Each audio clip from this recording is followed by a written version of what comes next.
Hello and welcome, PocketWatch here, and it's about time for another episode of Fata Morgana. So let's continue the story. We just got Mel on our side, and now it's time to talk to Nan. And what are the chances that her name is actually Pauline? We never learned actually her name for now, but what are the chances? I think chances are pretty high, right? Because so far everyone had the same name. I wonder if like Jacopo is going to have the same name here as he had like in the third door. Anyway, let's just go. I have to deal with the beast. With Yukimasa. And yeah, Lord is going to be like the biggest issue.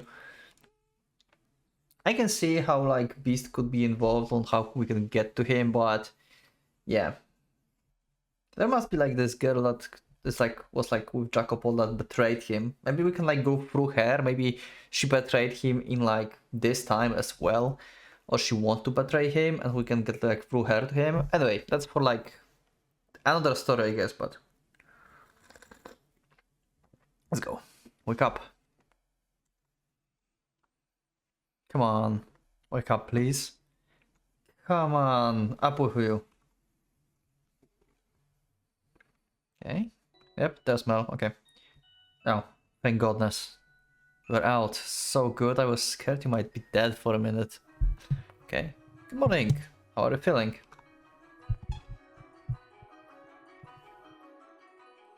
What? Huh? Why are you looking at me like I just kicked your cat? It's incredible how much more pleasant it is to be woken up by the woman than a boy. That's the thanks I get for waking you up. Or did I interrupt? A nice dream. I mean, I was talking with Giselle probably. I did, didn't I? And that's a dirty dream too, I bet. You definitely seems like a mind in the gutter kind of guy. Wow. I will murder you. Whoa, let's not be hasty now. You said you were going to help me. That doesn't sound very helpful. Also, yeah, sorry about that. I forgot to put my camera on the side. Somewhere around here. Yeah, sorry about that. Now we can see the splendid Michelle here and Giselle. And the worst part is how similar his wake-up call was to Giselle's. I'm just kidding. And you know, I can get up on my own. Fair enough, I guess. So, put yourself in my shoes for a second. I came in and you were still as a corpse. It startled me enough. I took your pulse. He touched me while I was sleeping. I was faint, but it was faint, but it was there. That's wonderful news. Yeah, I'm alive. Great, thanks. We're handling our breakfast in the dining hall. You can go get a plate yourself if you want. It's just some bread and wine though. Wine in the morning. I mean, that sounds like a good idea. I mean, maybe not a good idea if you have to drive to work or something, but sounds nice. Dining hall. That's quite a crowd. All the people here helping with the festival prep. So you should probably hurry if you want to get some. Hold on, I need a minute. My mind's still waking up. Huh? First off, I thought you said the church wasn't offering boarding at the moment. So why a dining hall? Oh right. It's not, but they do still offer breakfast. For free, of course. I see. What do you mean by festival prep? As I mentioned yesterday, the heart of the festival is here at the church, but it's a city-wide event. There are all sorts of supplies that needed to be purchased, decorations made and put up, that sort of thing. So we've got volunteers of the city here to help. I see. I believe today they are supposed to be putting up decorations outside the chapel, so the courtyard could be bustle. A courtyard? Oh yeah, that's court, more like yard, really. We passed through it on our way here yesterday. Oh, right. I think I know what you're referring to. So, as long as I'm here, I don't have much choice but to help with prep. I'd honestly rather set Fata Morgana free right now, but the other two are bound to find out if either of us do anything too conspicuous. So for now, I should stick to my routine, at least where people can see me. Yep, that makes sense. That'll be a smart thing to do. Yeah. Anyway, let me know when you're planning on doing anything. If there's anything I can do to help, I will. I will let you know. Okay, well, I should get going. See you later, I guess. Well, do you know where I could find a nun? Her? She should be in the dining hall. Thank you. And the other two men? Lord and his bodyguard? They're only around early mornings and nights, so I doubt either of them are here right now. Why only then? That's when we go up into the tower. Oh, okay. Though even if they were on the property, you wouldn't be able to just walk up and talk to them. Especially not the Lord. Also, I don't keep track of where they go or what they do, sorry. I don't really want to know what they're up to. Yeah, he's like just been like, we know, like he's just been here just because he doesn't want to do like any of this, so yeah. He is like very not reliable source of information about the other two. So I've kept my distance. Understandable. Thank you anyway. See you later. He's holding it together very well, all things considered. Yeah, pretty much. And resolving to do something about Morgana. Took a big weight off his shoulders, I guess. Oh, Giselle. Good morning, Michelle. Morning? It's a bit too soon to feeling relieved, I think. There's still work to be done before Mel can face Morgana. That first step is the big one, though. At least for him. I suppose. Anyway, it sounds like the Lord is going to be difficult to make contact with. Which is what I was afraid of. Yeah, Jacopo is going to be pain in the ass to deal with. We need like this like girl that been like in the third door. Like, I assume like how can we deal with Jacopo? I would assume like he's like, in order to get his key, I think like we have no other choice but to like actually dispose of him. Like, we probably should arrange something like this like girl that's been like in the third door is going to assassinate him or something. I don't see any, for now at least, I don't see any way of like getting a key from the Lord. I literally don't see it. Maybe I will learn something later that will like give me some other idea, but that's the only idea I have. I think like that might be the only one that we might have to actually kill. Who knows? Our only opportunities are when he's here to feed Morgana. Mel did say he didn't keep close tabs on the two of them, so there might be more than just that. First priority is getting you fed though. So off to the dining hall we go. Out of curiosity, did you sleep well? I've been sleepy once since I became the maid. But I'm used to it, so don't worry about it. You said? You see what I'm seeing there in the darkness, didn't you? That's what it looks like, at least. Which means when my eyes are closed, she has no light at all. Yeah, so she's like actually living in the darkness all the time when you're asleep. I see. Maybe I should have gone to sleep after all. I know what you're thinking, Michelle. And no, you're wrong. You need to sleep.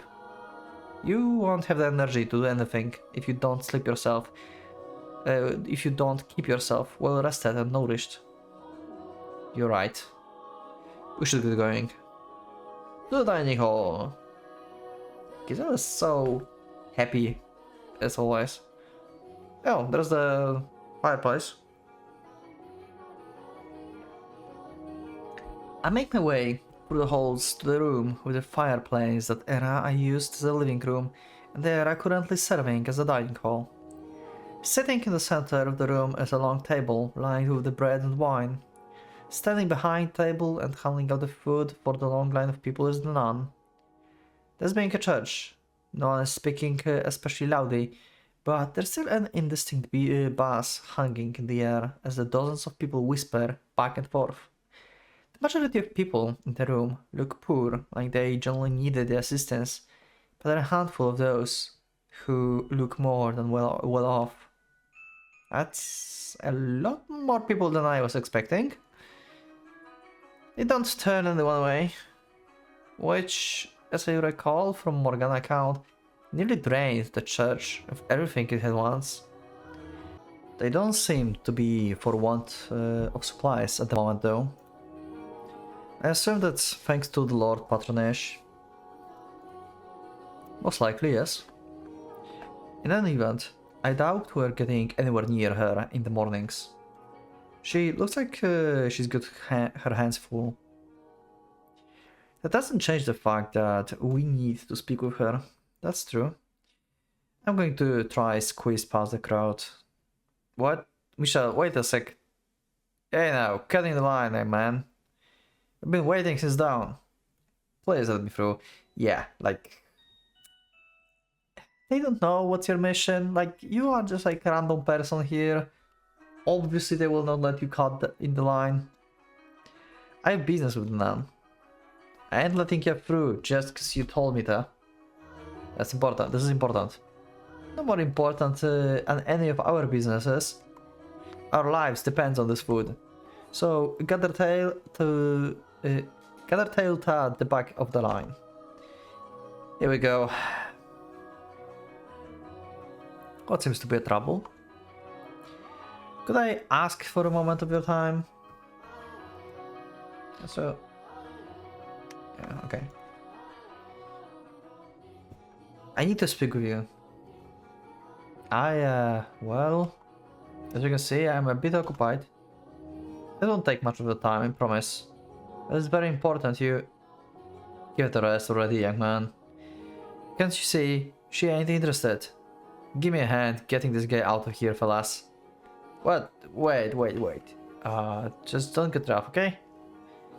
Of course, our sameness. Pick it up, big man. You need some time outside to cool off. Yeah, stop. Wash the hair. And they throw him away. Okay.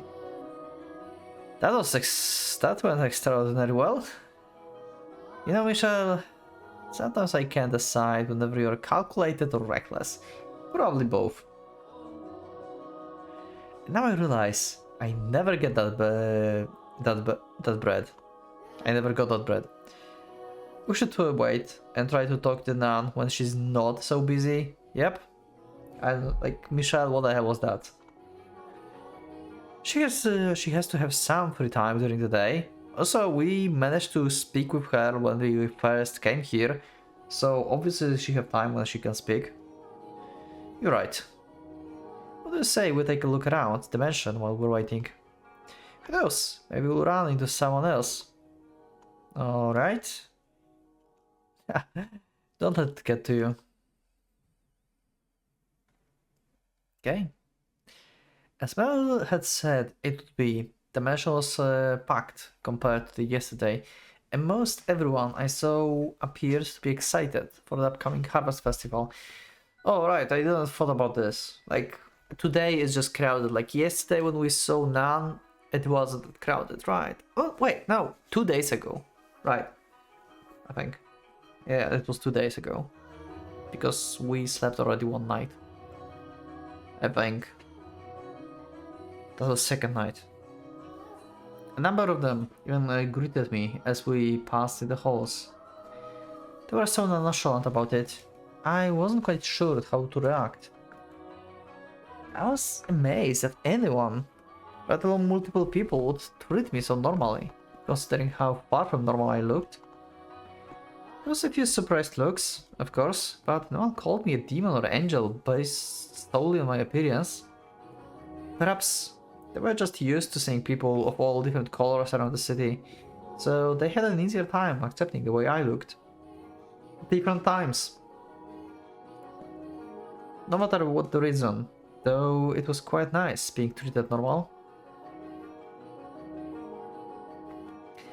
After meandering through the mansion for a while, I make my way to the chapel. Despite knowing I have no way into the tower, part of me still wants to be near it. So I head around to the back side of the podium, where the stainless glass window towers over me. Okay, still the same. It's the same as I remember, yep. I've always loved that window. It makes me feel like I've got an angel watching over me. Had I been given a different name, maybe I would feel the same. That said, I don't dislike it as much as I used to. I'm glad to hear it.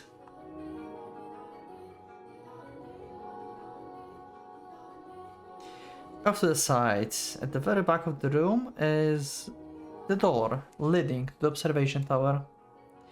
It's chained shut, though that's not a surprise. The lock is the same one I saw back in the mansion, but the chains are just regular chains. They're not glowing with that awfully black light. They're simply dull and grey. Huh. If only I had an axe, then we could just shut the door right now. I don't think an axe would help. Even or wood, maybe, but this is metal, and rather heavy at that. You know, you never know. Hit it up and anything will break eventually.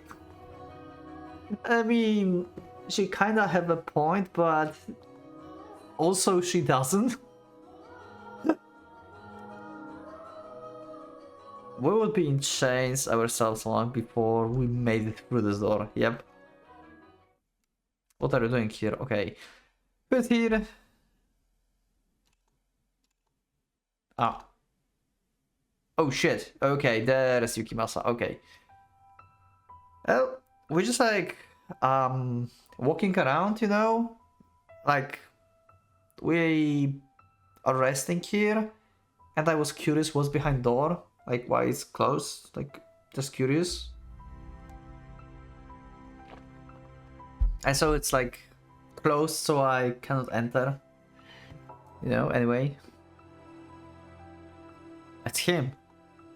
I was under the impression you and the Lord were only around mornings and nights. And why would you know that? Yeah, Michelle. Think before you speak, like this is going to be hard. He already starts fucking up. Oh, this is bad. Oops. Who are you? He's getting suspicious, Michelle.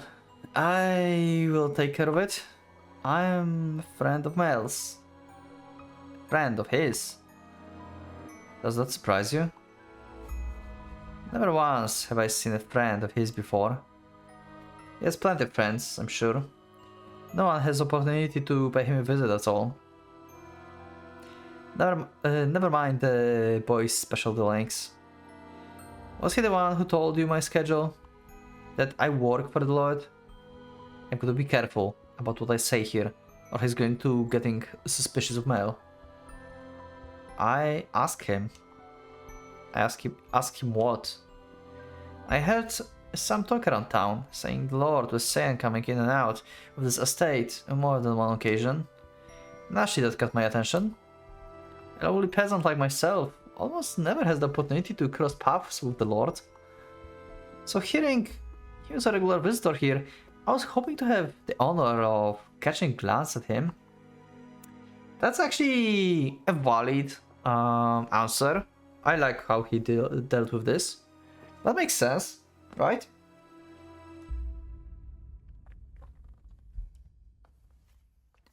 When I asked Mel about the Lord, he mentioned he had a bodyguard, which got me wondering, what kind of person would someone so distinguished entrust his life to? Dig around too much, and you're liable to end up in the ground yourself. So he told you I was the Lord's bodyguard? He was not supposed to, for some reason? No. It's true, I am his bodyguard. The question is, how did you know it was me? It wasn't difficult. You do rather stand out from the crowd. Yeah, and you are carrying a sword. Like, no one here have a sword. As description, I was able to recognize you almost immediately. If our roles were reversed, you would have similarity, little trouble identifying me from the short description. The only thing distinctly about me is my race. Where do you come from, if I may ask? Beyond the Silk Road. From the east, then. What country? Is that any of your concern? No, I'm just curious. Why is your hair white? Why are your eyes red? They are naturally that color. Is that so? Nature can be quite a ball and chain. It's just me, or does it sound like he's sympathizing with you? Yeah, if you think about this, I didn't thought about this actually, yeah.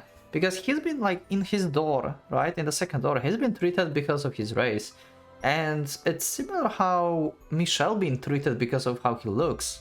Both of them been treated based on the like external appearance. Plus Yukimasa lost his memory in the door, so he couldn't communicate outside of his like language from Japan. So yeah, but they're like pretty much, they've been judged by pretty much the same thing.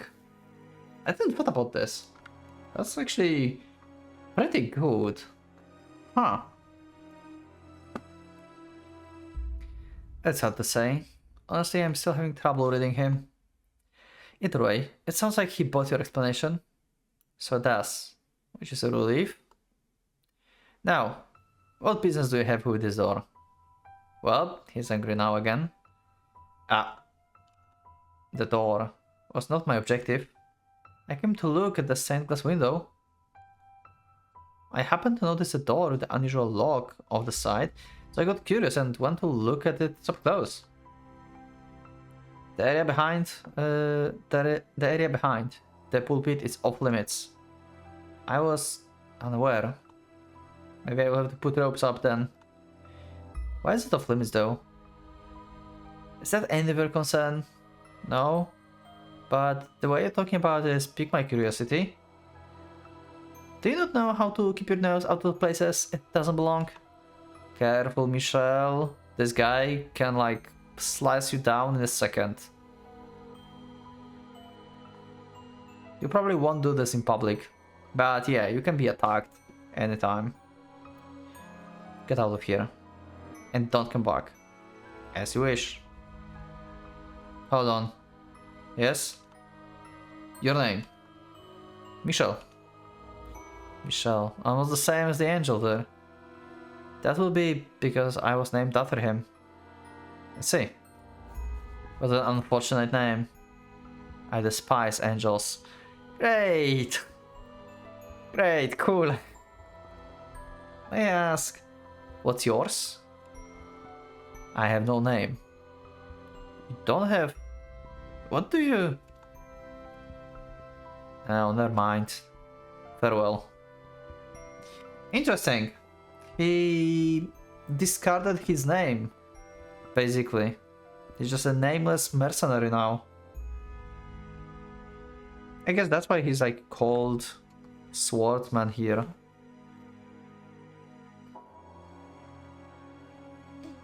Actually, we never learned his name in the backstories here.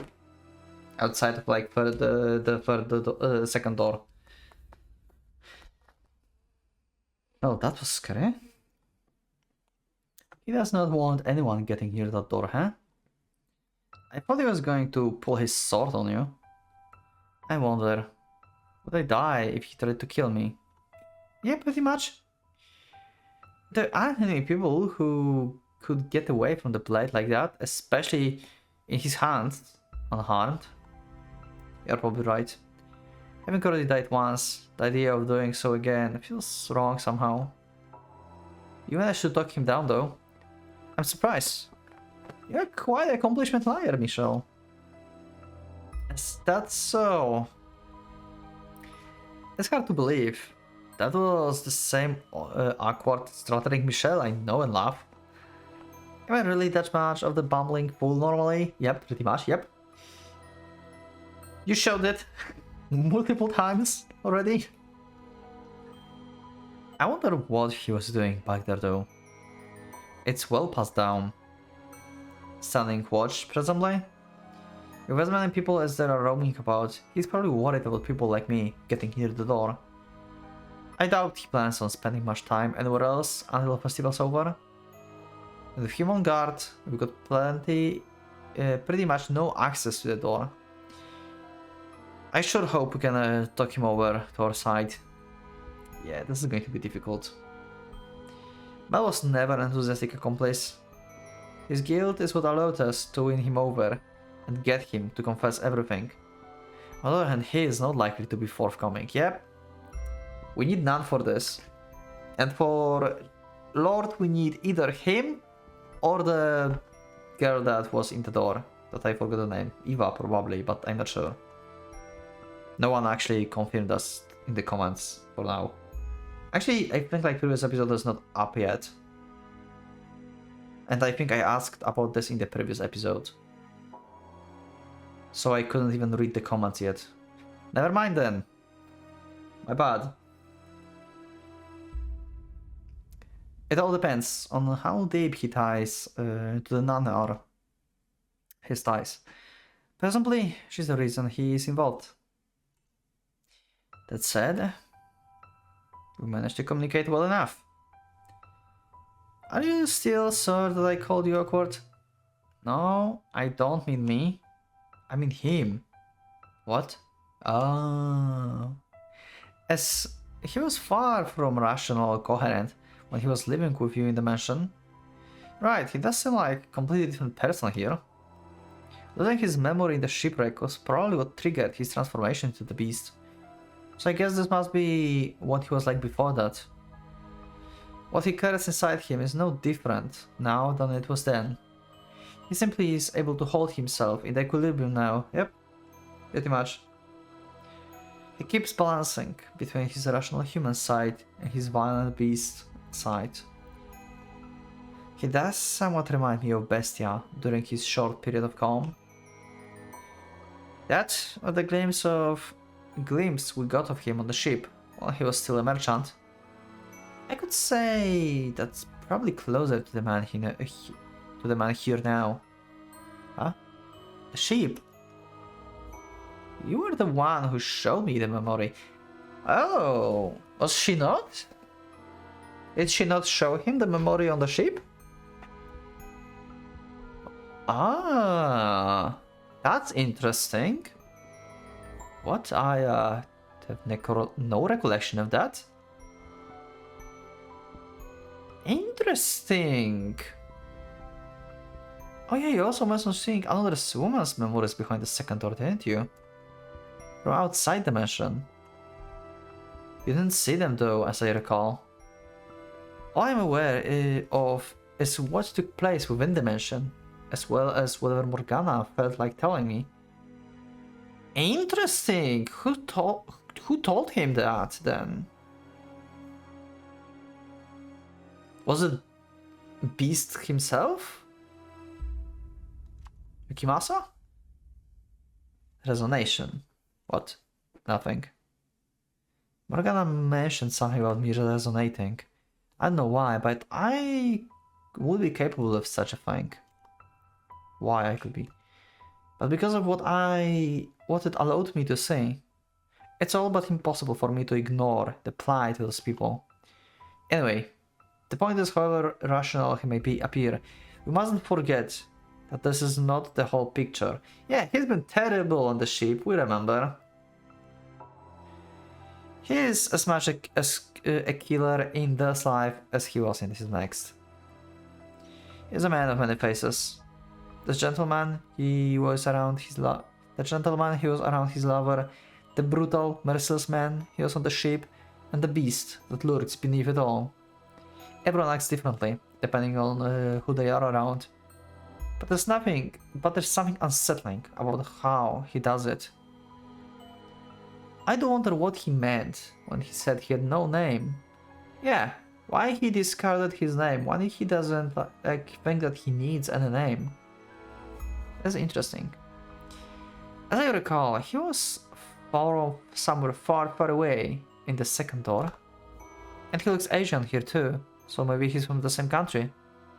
He said he crossed the Silk Road, so the eastern end of the continent presumably. I wonder if he has the same name or not. It was an unusual name. What was it? Ukulele.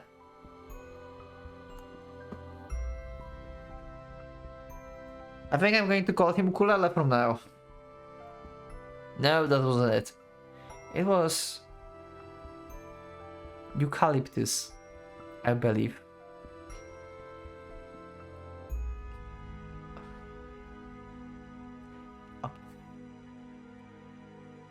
Okay. I get the feeling we're both wrong, and that I'm farther off than her. God damn it. It's not the kind of name we are used to hearing or saying. Hopefully we'll be able to get it out of him. Hopefully. But for the time being, we should go looking for the nun. Why would we need his name though, for this situation?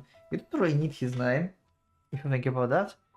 But if you were talking to the nun, you can ask about his name probably, because she would know, right? They probably... Oh, crap, I just... Hold enter. Oh, nothing changed. And for the time being, we should go look for nun. I imagine she doesn't have hands quite as full by now. Probably not. Okay. The courtyard? We go then. To the courtyard, we go then.